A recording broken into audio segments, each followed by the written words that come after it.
नमस्ते दोस्तों, एक बार फिर से आपका हमारे YouTube चैनल पर हार्दिक स्वागत है। मैं इस वीडियो में आपके लिए लेके आया हूँ क्लास 10 CBSE का टॉपिक पॉलिनोमियल। आइए देखते हैं पॉलिनोमियल के बारे में। An algebraic expression in which the power of variable is always non negative integer. ठीक है, नेगेटिव इंटीजर नहीं होना चाहिए। वेरिएबल का पावर चाहे जीरो या पॉजिटिव हो सकता है। ठीक है, अगर नेगेटिव हो जाता है तो हम उस एक्सप्रेशन को, उस एल्जेब्रिक एक्सप्रेशन को हम पॉलिनोमियल नहीं कहेंगे। जैसे एग्जांपल के फॉर्म में अपन देखें, x square plus x plus one में जो वेरिएबल x है उसमें इस वाले टर्म की जो पावर है वो 2 है, इस वाले टर्म में जो वेरिएबल उसकी पावर है जो 1 है। ठीक है, दोनों ही कैसी है? पॉजिटिव है, पॉजिटिव इंटीजर है। दोनों ही कैसी है? पॉजिटिव इंटीजर है। तो इसका मतलब ये क्या है? पॉलिनोमियल है। Yes, this is a polynomial. ठीक है। अच्छा, क्या ये एक्सप्रेशन पॉलिनोमियल है क्या? ये जो एक्सप्रेशन हमको गिवन है यहाँ पे, इसमें हम क्या देख रहे हैं कि जो ये वाली टर्म है इसमें x का पावर 2 है, मतलब पॉजिटिव इंटीजर है। लेकिन इस वाली टर्म में जो x का पावर है वो 1/2 है। रूट x को कैसे लिखेंगे? Root x equal to x की पावर 1/2। मतलब जो उसमें x की पावर है वो कैसी है? फ्रैक्शन में है, इंटीजर नहीं है। हमको यहाँ पर कैसी होनी चाहिए? पावर इंटीजर में होनी चाहिए। तो इसका मतलब क्या है? ये पॉलिनोमियल नहीं है। इस वाले एग्जांपल को ध्यान से देखिए, 1/x² प्लस 1/x प्लस 3। इसमें हम क्या देख रहे हैं कि जो इनकी पावर है, ठीक है, वो अपॉन में गिवन है। मतलब एक तरीके से पावर इस तरह है, प्लस x की पावर -1 प्लस 3। ठीक है, तो पावर कैसी आ गई? वेरिएबल की नेगेटिव आ गई। इसका मतलब ये भी पॉलिनोमियल नहीं है। ठीक है, नो नो। क्या ये पॉलिनोमियल है? ये भी नहीं है, क्योंकि x पर क्या लग रहा है? रूट लग रहा है, मतलब x की पावर 1/2 है। तो पॉलिनोमियल क्या होता है? ठीक है, उसके बारे में आपने अभी देखा। आगे चलते हैं हम degree of polynomial. Highest power of variable, highest power of variable, कोई भी पॉलिनोमियल है उसमें जितने भी वेरिएबल है उन सभी वेरिएबल्स में जो हाईएस्ट पावर होती है उसे उस पॉलिनोमियल की हम डिग्री कहते हैं। ठीक है, जैसे एग्जांपल के फॉर्म में हम देखें, x³ plus x² plus 2x plus 3।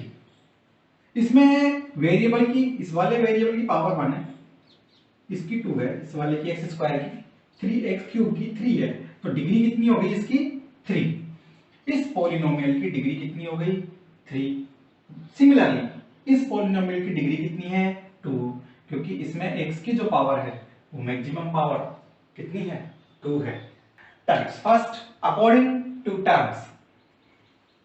Terms के आधार पे 4 टाइप्स मिनिमम आपको मिलते हैं। ठीक है, monomial, binomial, trinomial, polynomial. Monomial में केवल एक और one and only one terms होती है, बाइनोमियल में 2 टर्म्स, ट्राइनोमियल में 3 टर्म्स और पॉलिनोमियल में मोर देन 3 टर्म्स। जैसे मोनोमियल का हम एक एग्जांपल लें तो मान लो 3x, ओनली जो 3x लिखा हुआ है ये कैसा पॉलिनोमियल है? इसका क्या नाम है? यह है monomial. This is 3x plus 5y, 2 terms, इसका मतलब बाइनोमियल। 3 टर्म्स, मान लो 3x² प्लस 5x प्लस कुछ भी 6, दिस इज ट्राइनोमियल। ठीक है, पॉलिनोमियल मोर देन 3 टर्म्स, जैसे मान लो 4x plus 5y plus 5y² plus 6y³ etcetera. Terms हम ओनली अभी टर्म्स की बात कर रहे हैं कि टर्म्स के आधार पर पॉलिनोमियल के टाइप्स क्या होते हैं। Single terms polynomial, double terms binomials, triple terms trinomials, more than 3 polynomial. Okay, now अब हम देखते हैं types of polynomial according to their degree. Degree के अनुसार पॉलिनोमियल के क्या टाइप्स होते हैं। ठीक है, या ऐसे कहें कि वेरिएबल की मैक्सिमम पावर के अकॉर्डिंग पॉलिनोमियल के क्या टाइप्स होते हैं। तो देखिए, लीनियर पॉलिनोमियल, लीनियर पॉलिनोमियल जिसकी ऐसा polynomial, a polynomial is called linear polynomial if that have degree is 1 x plus 1। Example के फॉर्म में देखें लीनियर पॉलिनोमियल को x प्लस 1। अब इसकी डिग्री कैसी है? 1 है। तो जिन पॉलिनोमियल की डिग्री 1 होती है उन्हें हम लीनियर पॉलिनोमियल कहते हैं। क्वाड्रेटिक पॉलिनोमियल डिग्री 2, ऐसे पॉलिनोमियल जिनकी डिग्री 2 है वो सभी क्वाड्रेटिक पॉलिनोमियल के अंतर्गत आते हैं। जैसे एग्जाम्पल के फॉर्म में x square plus x plus 1 degree 2 का polynomial. Cubic polynomial, what is cubic polynomial? जिसमें डिग्री 3 होती है, डिग्री 3। एग्जाम्पल के फॉर्म में x cube plus x square plus x plus 1, ये एक एग्जाम्पल है। इसमें क्या है? डिग्री 3 है इस पॉलिनोमियल की, तो ये कैसा पॉलिनोमियल है? क्यूबिक पॉलिनोमियल है। जीरो पॉलिनोमियल, सॉरी बायक्वाड्रेटिक पॉलिनोमियल जिसमें डिग्री 4 होती है, ऐसा पॉलिनोमियल जिसमें डिग्री कितनी होती है? 4 डिग्री वाला पॉलिनोमियल बायक्वाड्रेटिक पॉलिनोमियल, 3 डिग्री वाला पॉलिनोमियल क्यूबिक पॉलिनोमियल, ठीक है। जीरो पॉलिनोमियल, ऐसा पॉलिनोमियल जिसमें वेरिएबल की पावर 0 हो, मतलब जिसकी डिग्री कैसी हो? 0 हो, ठीक है। जैसे 7, एग्जाम्पल के फॉर्म में अपन देखें, जैसे 7। अब 7 अकेला है, इसके साथ वेरिएबल है क्या? है या नहीं है? इसके साथ वेरिएबल है, लेकिन उसकी पावर कैसी है? 0 है। x की पावर 0 और किसी भी नंबर की पावर 0, x क्या है नंबर? किसी भी नंबर की पावर 0 क्या होती है? 1 होती है। इसलिए हम इसको कैसे लिख देते हैं? 7 मल्टीप्लाई 1 इक्वल 7 ओनली, ठीक है। तो ये कैसा पॉलिनोमियल है? जीरो पॉलिनोमियल है, ठीक है, क्योंकि इसमें वेरिएबल की पावर कैसी है? 0 है। चलिए अब हम बात करते हैं division algorithm for polynomial. Division algorithm for polynomial देखो, अपन ने यूक्लिड डिवीजन लेमा पढ़ा था लास्ट चैप्टर में। उसमें अपन ने 2 पॉजिटिव इंटीजर का डिवाइडेशन करके उसमें क्विसेंट एंड रिमाइंडर हमने देखा था और उसको एक स्टेटमेंट के फॉर्म में अपन ने लिख दिया था। फिर उस स्टेटमेंट को अपन ने मैथमेटिकल फॉर्म में लिख दिया था। यहाँ पर भी हम क्या देखेंगे कि एक पॉलिनोमियल का दूसरे पॉलिनोमियल में डिवाइड देने पर क्या हमें क्या मिलता है? क्विसेंट में भी एक पॉलिनोमियल मिलता है और रिमाइंडर में भी पॉलिनोमियल मिल सकता है, ठीक है। तो हमने मान लीजिए p ऑफ x पॉलिनोमियल में g ऑफ x पॉलिनोमियल का डिवाइड दिया, तो हमको मान लीजिए जो क्विसेंट है उसमें qx पॉलिनोमियल मिला और जो रिमाइंडर है उसमें rx पॉलिनोमियल मिला, ठीक है। तो हम उसको डिवीजन एल्गोरिथम के रूप में कैसे लिखेंगे? p of x equal to g of x dot q of x plus r of x, ठीक है। जहां पर जो r ऑफ x है वो 0 के बराबर हो सकता है, उसकी डिग्री हमेशा g ऑफ x की डिग्री से कम होगी। डिग्री ऑफ, देखो किसी भी पॉलिनोमियल में स्थित वेरिएबल का ऐसा वैल्यू जिसकी वजह से उस वैल्यू को या उस वैल्यू को पुट करने पर पॉलिनोमियल का वैल्यू 0 बन जाए, ठीक है। मान लीजिए कोई पॉलिनोमियल है px, उसमें x की जगह k पुट कर दिया, k पुट करने पर p ऑफ k 0 बन गया, तो हम k को उसका क्या कहेंगे? जीरोज। देखो k is a zero of polynomial px if p of k equal to 0, ठीक है। इसको अपन एक एग्जांपल की सहायता से समझते हैं। जैसे मान लो हमको एक polynomial p of x equal to 2x plus 4 given है। अब हम इसमें x की जगह क्या पुट करें कि p ऑफ x का जो वैल्यू है वो 0 हो जाए। मान लीजिए हम x की जगह -2 पुट कर देते हैं,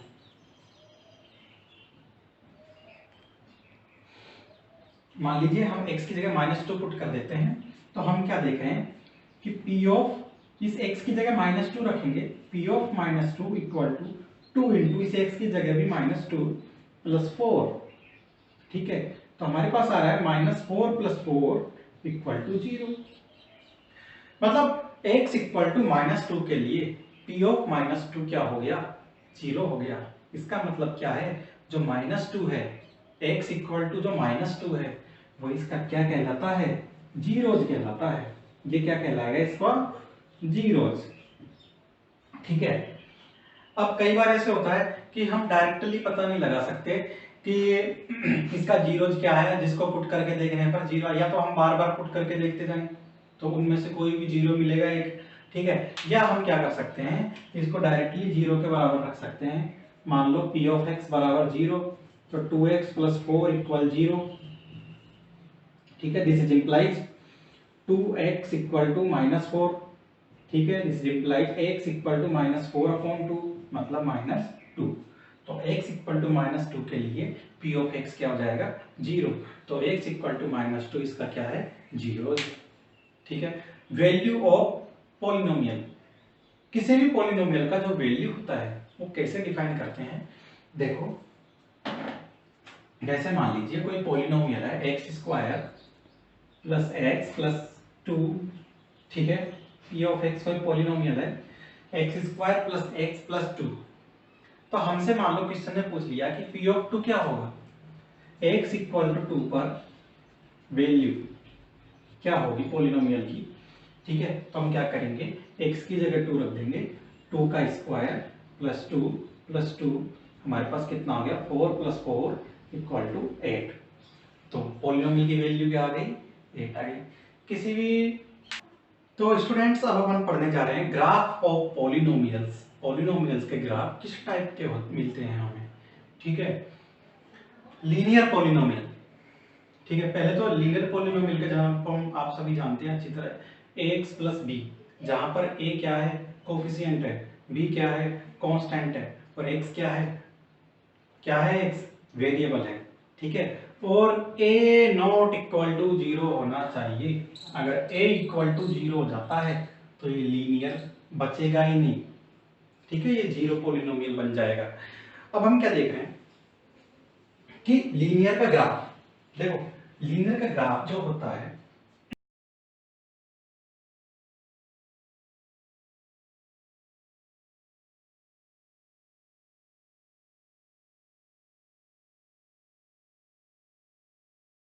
तो लीनियर पॉलिनोमियल का ग्राफ कैसा होता है, स्ट्रेट लाइन होता है, जिसको आपने ड्रॉ भी किया है पिछली क्लासेज में।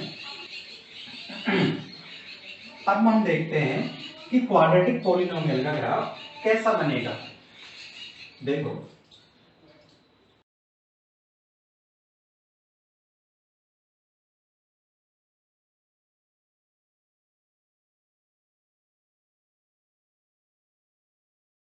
जो क्वाड्रेटिक पॉलिनोमियल होता है उसका ग्राफ पैराबोला होता है। ठीक है, क्वाड्रेटिक पॉलिनोमियल का जनरल फॉर्म देखो, ax² plus bx plus c, जहां a नॉट इक्वल टू 0 है।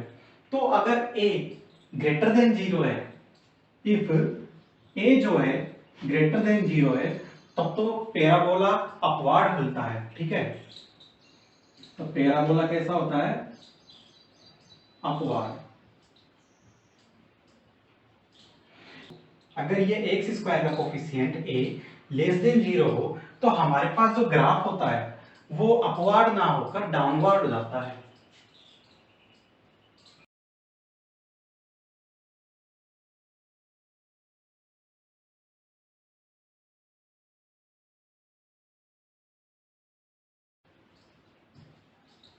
ठीक है, पैराबोला नीचे की तरफ खुलता है। ठीक है, जो ये जो पॉइंट होता है ना, ये वाला पॉइंट जहां से पैराबोला घूम जाता है, मान लो इस पॉइंट पर पैराबोला आया और यहां से ऊपर घूम गया, जिस पॉइंट से पैराबोला अपवार्ड में घूम जाता है, हम उस पॉइंट के कोऑर्डिनेट्स को आसानी से निकाल सकते हैं कि जो कोऑर्डिनेट्स होते हैं वो होते हैं -b/2a एंड -d/4a। ओके, तो इन कोऑर्डिनेट से हम आसानी से ये पॉइंट्स निकाल लेते हैं। आजकल क्या है, सीबीएसई में कॉन्सेप्ट वाइज क्वेश्चन बहुत ज्यादा आने लगे, ठीक है। तो सिर्फ और सिर्फ बुक के क्वेश्चंस पढ़ने से काम नहीं चलेगा, आपको कॉन्सेप्ट भी आना चाहिए, ठीक है। आपसे पूछ लिया गया कि एग्जाम में मान लो ऑब्जेक्टिव टाइप क्वेश्चन जो आएंगे आपके पेपर में, उसमें आपसे पूछ लिया गया कि जो पैराबोला होता है उसकी डाउनवर्ड होने की क्या कंडीशन है। अब वो ऑप्शन में आपको दे देगा a equal to 0, a greater than 0, a less than 0 या नन ऑफ दीज। तो आप क्या आंसर देंगे डाउनवर्ड में, a लेस देन 0, जो x स्क्वायर का कोफिशिएंट है वो लेस देन 0 होना चाहिए। तो ऐसा क्वेश्चन आपके ऑब्जेक्टिव टाइप में आसानी से मिल सकता है आपको, ठीक है। तो ये दो कंडीशन हमने पैराबोला की समझ ली। अच्छा, तो हम क्या देख रहे हैं कि जो पैराबोला है वो x एक्सिस को 2 टाइम्स कट कर रहा है, ठीक है, और यहाँ x की पावर कितनी है, 2, ठीक है। तो कोई भी पॉलिनोमियल x एक्सिस को जितनी बार कट करता है वह उतने ही जीरो देता है, ठीक है। उस पॉलिनोमियल के उतने ही जीरोज होते हैं। अब ये 2 बार कट कर रहा है तो ये कितने जीरोस देगा, 2 जीरोस देगा। कितने जीरोस देगा, 2 जीरोस देगा। तो इसके कितने जीरोस होंगे, 2 जीरोस। क्वाड्रेटिक पॉलिनोमियल के 2 जीरोस होंगे। अच्छा, अब देखते हैं हम क्यूबिक पॉलिनोमियल। अगर इसी कंसेप्ट के आधार पर हम देखें, अगर क्यूबिक पॉलिनोमियल का जो ग्राफ है वो क्या होगा, 3 बार कट करेगा एक्स एक्सिस को। जैसे मान लो हम इसका ग्राफ बनाकर देखें,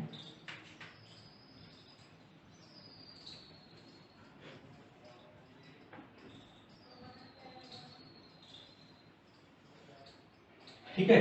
तो एक्स एक्सिस को ये कितनी बार कट कर रहा है, 1, 2 एंड 3 टाइम्स। 1 टाइम्स, 2 टाइम्स यहाँ पे, 3 टाइम्स यहाँ पे, ठीक है। एक्स एक्सिस को इसने 3 टाइम्स कट कर दिया। इसका मतलब क्या है, 3 जीरो दे रहा है। ग्राफ को देख के भी हम उसके पॉलिनोमियल के जीरोस के बारे में पता लगा सकते हैं। कई बार क्वेश्चन ऐसे आएगा, आपको ग्राफ दे देगा और कहेगा इस ग्राफ को देख के बताओ कि इसके पॉलिनोमियल में कितने जीरोस है। तो हम क्या करेंगे, एक्स एक्सिस के कटान पॉइंट्स देखेंगे, ठीक है, इंटरसेक्टिंग पॉइंट्स। तो इंटरसेक्टिंग पॉइंट देख के हम उसमें जो ऑब्जेक्टिव टाइप का जो आपका क्वेश्चन आएगा उसमें आसानी से आंसर दे सकते हैं। तो स्टूडेंट्स, दूसरी चीज अपन एक और देखते हैं। कई बार ग्राफ ऐसे भी आता है हमारे पास, जैसे मान लीजिए ये एक्स एक्सिस है and this is y axis, ठीक है।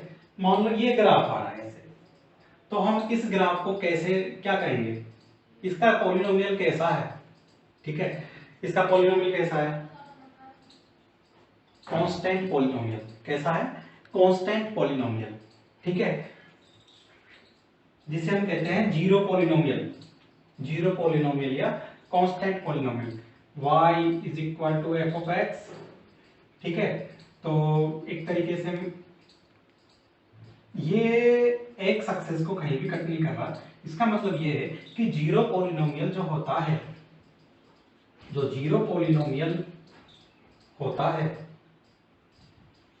उसका कोई भी जीरो नहीं होता है, ठीक है। 2.1 का में एक ही क्वेश्चन है आपके। 1 क्वेश्चन ये कह रहा है कि कोई भी polynomial y equal to f of x का हमको एक ग्राफ गिवन है, या y equal to p of x का एक ग्राफ गिवन है, ठीक है। उस ग्राफ को देख के हमको ये बताना है कि इस पॉलिनोमियल के जीरोस कितने होंगे।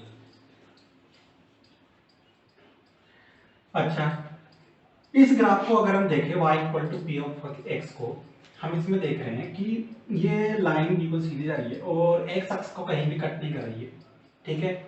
तो इसके जीरोस कितने होंगे, कोई नहीं, ठीक है, नो 1 0,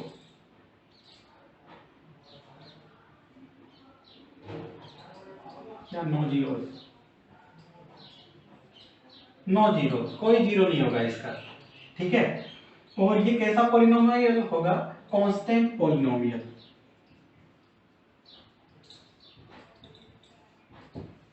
ठीक है। सेकंड क्वेश्चन में y equal to f of p of x, sorry y equal to p of x जो है उसका ग्राफ इस तरह की बना है। ये ग्राफ एक्स एक्सिस को 1 टाइम्स कट कर रहा है, तो जीरोस कितने होंगे, इसके जीरोस कितने होंगे 1, ठीक है। अच्छा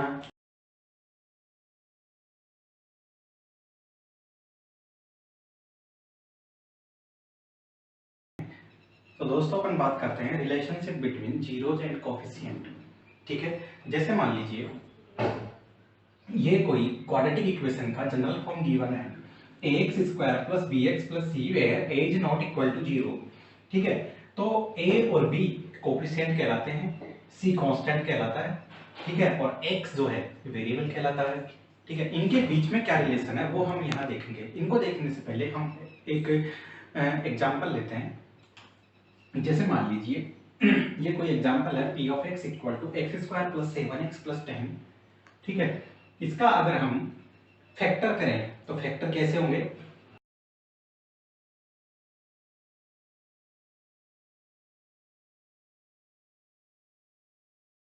हमारे पास इसके फैक्टर आ रहे हैं x plus 5 and x plus 2, ठीक है। फैक्टर्स को 0 के बराबर रख के देखो,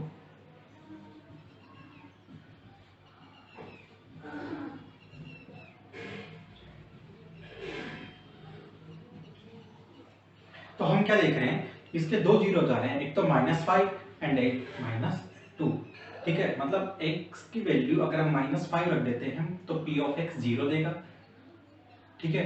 और अगर x की वैल्यू -2 रख दें तो भी p ऑफ x 0 देगा, कि इसके दो जीरो आ रहे हैं, ठीक है। अब मान लीजिए कि जो ये क्वाड्रेटिक पॉलिनोमियल गिवन है, इसके कोई दो जीरोज हैं, हमने माना कि वो दो जीरोज अल्फा एंड बीटा है, ठीक है। Let the zeros of a square plus bx plus c are alpha and beta। इसके फैक्टर क्या होंगे, x equal to alpha, x equal to beta. Factor क्या होंगे, x minus alpha equal to 0, x minus beta equal to 0, ठीक है। अच्छा तो हम एक x square plus b x plus c को इस फॉर्म में लिख सकते हैं, a x square plus b x plus c equal to x minus alpha multiply x minus beta. ऐसा हमने क्यों लिख दिया, क्योंकि इसको हमने किस फॉर्म में लिख दिया, इस फॉर्म में। अब इसको हम इस फॉर्म में लिख सकते हैं, तो हम इसको इस फॉर्म में लिख सकते हैं या इसको इस फॉर्म में लिख सकते हैं, लेकिन हमारे पास एक कांस्टेंट और आएगा, हम एक कांस्टेंट और लेके चलेंगे, क्योंकि वो तो क्या है, एक इक्वेशन है, ओ सॉरी वो तो क्या है, एक एग्जांपल है, ठीक है। लेकिन ये हमारा जनरल फॉर्म है, कई बार क्या होता है इनमें से कॉमन भी आ सकता है इन सब में से, ठीक है। तो हम इसमें भी एक कॉमन के लेकर चलते हैं, ठीक है, कांस्टेंट, जहां के कांस्टेंट है।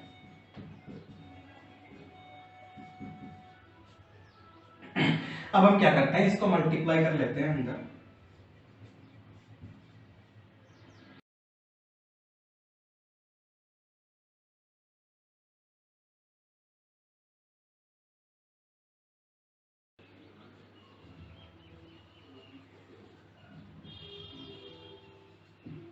On comparing we find that कि जो x का कोफिशिएंट है k है वो किसके इक्वल होगा, एक के, माइनस के अल्फा प्लस बीटा जो x का कोफिशिएंट है वो किसके इक्वल होगा, b के, एंड अल्फा बीटा के अल्फा बीटा किसके इक्वल होगा, c के, ठीक है। एक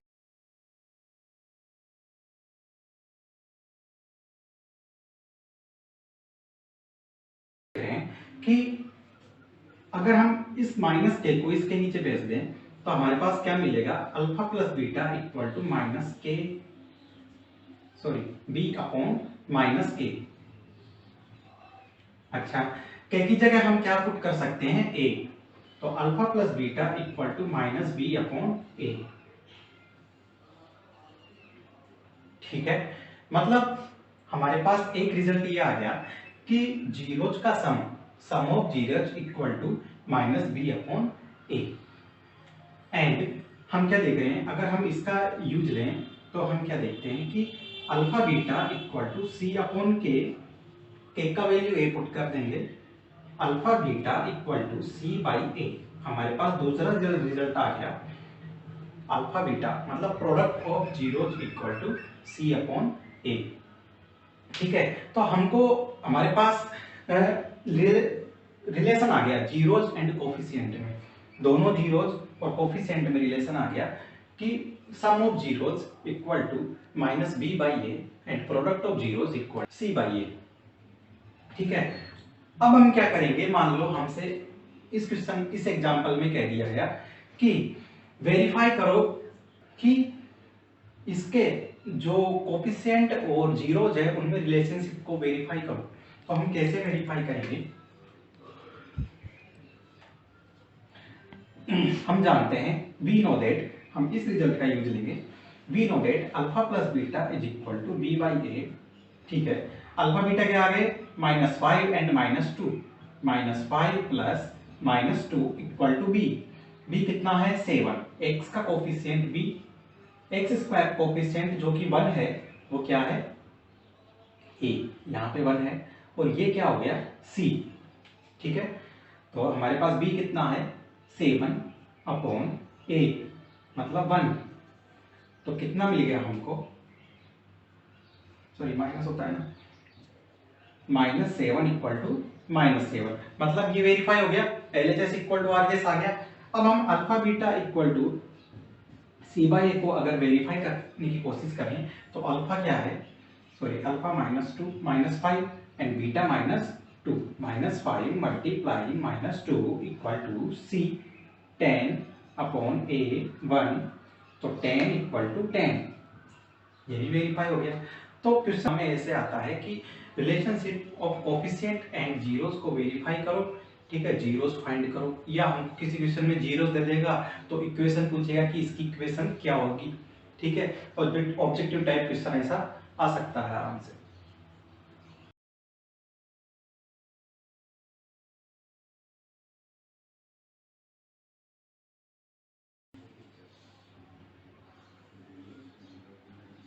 इसको हमने स्टूडेंट्स हमने देखा कि जो क्वाड्रेटिक पॉलिनोमियल है उसके जीरोस और कोफिशिएंट्स में क्या रिलेशन है। अब हम देखेंगे क्यूबिक पॉलिनोमियल के जीरोस और कोफिशिएंट में क्या रिलेशन है।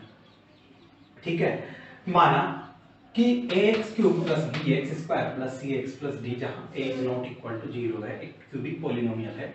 ठीक है, और मान लिया कि उसके जो जीरोस है अल्फा बीटा एंड गामा है।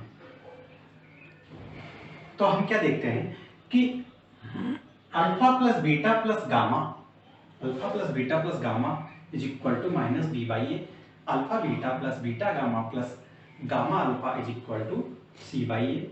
ठीक है, and alpha beta gamma is equal to d by a. ये इनमें क्या होता है, रिलेशन होता है जीरोज में। ठीक है, इसके आधार पर हम एक क्वेश्चन सॉल्व करते हैं।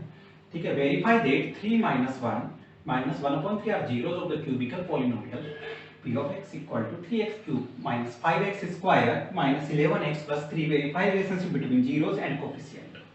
तो पहले तो हमको ये चेक करना है कि ये इसके जीरोज है या नहीं। ठीक है, तो जीरोज है या नहीं इसको चेक करने के लिए सबसे पहले हम उस वैल्यू को पॉलिनोमियल में रख देते हैं।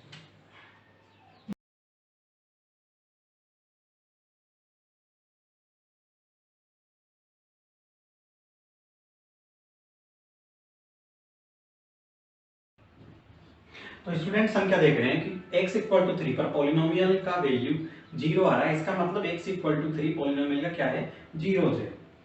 अब x इक्वल टू -1 के लिए देख लेते हैं।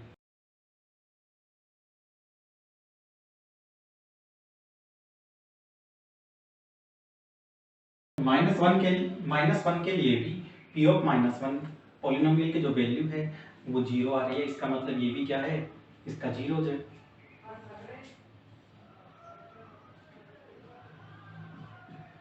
सिमिलरली p ऑफ -1/3 भी 0 ही आएगा, इसको आप लोग चेक करके देख लेना। ठीक है, मैं बात करता हूं कि रिलेशनशिप की रिलेशनशिप की अगर अपन देखें तो हमारे पास alpha plus beta plus gamma is equal to -b/a होता है। ठीक है, तो अल्फा क्या है 3, बीटा क्या है -1, गामा क्या है -1/3 is equal to minus b, b कौन सा है, ये वाला है बी, -5 -5/3। ठीक है, इसका क्या है, हम इससे कंपेयर कर लेते हैं। इससे कंपेयर करने पर हमको ABCD की वैल्यूज प्राप्त हो जाती है। करो इसको सोल्व। 3 -1 -1/3 इक्वल 5/3, 9 - 3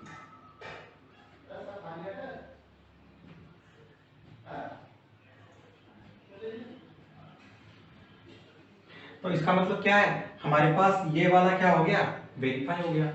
ठीक है, अब हम इस वाले को वेरीफाई कर लेते हैं। ठीक है, इस वाले को वेरीफाई करने के लिए देखो,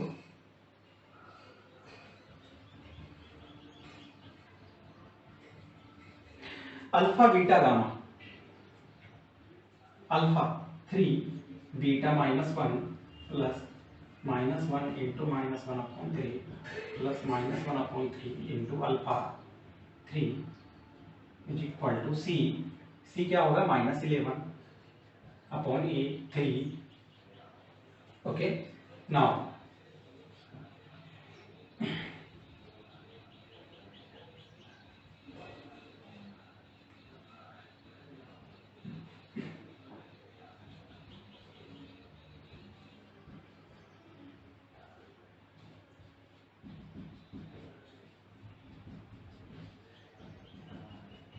तो ये भी क्या हो गया हमारे पास, वेरीफाई हो गया। अब हम देखते हैं थर्ड वाला, alpha beta gamma, alpha beta gamma equal to -D/A। ठीक है, यहाँ पे माइनस लगा लेना, अपन माइनस भूल गए थे। ठीक है, अब देखो 3 into -1/3 alpha beta gamma equal to -D/A, minus D कितना है -3, A क्या है 3।